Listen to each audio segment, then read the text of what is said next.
துதியின் சத்தத்தோடு ஆராதிப்போம், துதியின் சத்தத்தோடு பலியிடுவோம், துதியின் சத்தத்தோடு ஆராதிப்போம், துதியின் சத்தத்தோடு பலியிடுவோம்.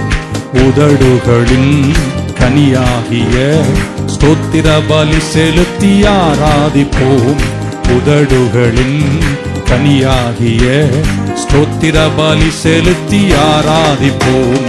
ஸ்தோத்திர பலி, ஸ்தோத்திர பலி, ஸ்தோத்திர பலி செலுத்தி ஆராதிப்போம், ஸ்தோத்திர பலி, ஸ்தோத்திர பலி செலுத்தி ஆராதிப்போம். துதியின் சத்தத்தோடு ஆராதிப்போம், துதியின் சத்தத்தோடு பலியிடுவோம். உதடுகளின் கனியாகிய ஸ்தோத்திர பலி செலுத்தி ஆராதிப்போம், உதடுகள்